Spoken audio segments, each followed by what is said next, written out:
អាយុដាមអភិសន្តិបណ្ឌិតផ្ដល់ការណែនាំជាចំហនិងរងចាំមើលការអនុវត្តច្បាប់ចរាចរណ៍ក្នុងចំណោមសិស្សរថយន្តដឹកកម្មករនិងល្មើសល្បឿនសិស្សធ្វើដំណើរទៅសាលារៀនដោយពំពាក់មួកសុវត្ថិភាពរថយន្តដឹកកម្មករលើសចំនួនកំណត់រថយន្តបើកបរលើសល្បឿនកំណត់រថយន្តបើកវ៉ាជែងនិងដឹកជញ្ជូនទំនិញលើសកំណត់គឺជារបៀបវារៈដែលអាយុដាមអភិសន្តិបណ្ឌិតសសុខាឧបនាយករដ្ឋមន្ត្រីក្រសួងមហាផ្ទៃនិងជាប្រធានគណៈកម្មាធិការជាតិសុវត្ថិភាពចរាចរណ៍ផ្លេកគោកបានសង្កត់ធ្ងន់ក្នុងឱកាសអញ្ជើញជាអធិបតីនៃទិវាសប្តាហ៍ជាតិសុវត្ថិភាពចរាចរណ៍ផ្លេកគោកប្រារព្ធនៅខេត្តព្រៃវែងនាព្រឹកថ្ងៃទី9ខែមិថុនានេះសម្រាប់សិស្សធ្វើដំណើរទៅរៀនដោយមធ្យោបាយយានយន្តកង់2រួមទាំងម៉ូតូអគ្គិសនីអាយុដាមអភិសន្តិបណ្ឌិតឧបនាយករដ្ឋមន្ត្រីបានទារសញ្ញាព្រមានអំពីហានិភ័យនៃការមិនគោរពច្បាប់របស់សិស្សានុសិស្សក្នុងពេលធ្វើដំណើរទៅសាលារៀនពលគឺស្របពេលមេរៀនស្ដីពីការងារសុវត្ថិភាពចរាចរណ៍បានសម្រេចដាក់បញ្ចូលក្នុងកម្មវិធីសិក្សាប៉ុន្តែសិស្សមួយចំនួនបែរជាមិនបានគោរពច្បាប់ចរាចរណ៍ទន្ទឹមនឹងការដើរផ្ទុយពីគោលការណ៍សុវត្ថិភាពនិងគោលការណ៍ច្បាប់អាយុដាមអភិសន្តិបណ្ឌិតបានចាត់ទុកការបណ្ដេញបណ្ដោយនិងការមិនគោរពច្បាប់ចរាចរណ៍ក្នុងចំណោមសិស្សានុសិស្សជាផ្នែកមួយនៃការបណ្ដុះបណ្ដាលវប្បធម៌មិនល្អទៅថ្ងៃមុខ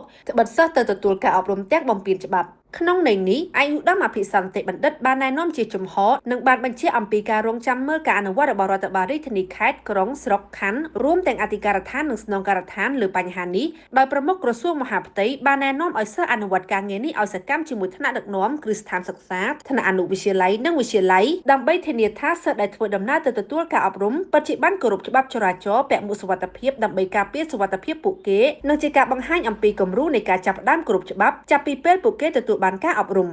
ចេញពីការគិតគូរអំពីសុវត្ថិភាពនិងការអនុវត្តច្បាប់ក្នុងចំណោមសិស្សានុសិស្សអាយុដាមអភិសន្តិបណ្ឌិតក៏បានគូបញ្ជាក់ថាជារៀងរាល់ព្រឹកអាយុដាមតែងតែយកចិត្តទុកដាក់តាមដាននៅរបាយការណ៍ពីស្នងការដ្ឋាននគរបាលរាជធានីខេត្តទាំងអស់អំពីសុវត្ថិភាពចរាចរណ៍របស់កម្មករកម្មការិនីដែលធ្វើដំណើរតាមមធ្យោបាយរថយន្តជាក្រុមនិងដែលភាគច្រើនជារថយន្តដឹកកម្មករកម្មការិនីលើសចំនួនកំណត់ក្នុងន័យនេះអាយុដាមអភិសន្តិបណ្ឌិតបានជំរុញលើកទឹកចិត្តឲ្យអាជ្ញាធរពាក់ព័ន្ធរួមទាំងមន្ត្រីនគរបាលចរាចរណ៍យកចិត្តទុកដាក់លើការងារសម្រួលសុវត្ថិភាពចរាចរណ៍ដល់រថយន្តដឹកកម្មករកម្មការិនីនាពេលព្រឹកព្រលឹមនិងបន្តអនុវត្តណែនាំដល់អ្នកផ្ដល់សេវាដឹកជញ្ជូនកម្មករកម្មការិនីជាពិសេសអ្នកបើកបរគោរពច្បាប់គិតគូរលើសុវត្ថិភាពនិងលក្ខណៈបច្ចេកទេសរថយន្តខណៈការវ៉ាជែងនិងបើកបរលើល្បឿនតែងតែជាមូលហេតុចម្បងនៃគ្រោះថ្នាក់បន្ថែមលើនេះការបើកបរលើល្បឿនកំណត់អាយុដាមអភិសន្តិបណ្ឌិតនៅតែទទូចសូមឲ្យប្រជាពលរដ្ឋដែលរអ៊ូរទាំចំពោះការអនុវត្តច្បាប់ពាក់ព័ន្ធនឹងការបើកបរលើល្បឿនកំណត់មេត្តាគិតគូរឡើងវិញថាតើមូលហេតុអ្វីបានជាសមត្ថកិច្ចធ្វើយ៉ាងដូចនេះបើតាមអាយុដាមអភិសន្តិបណ្ឌិត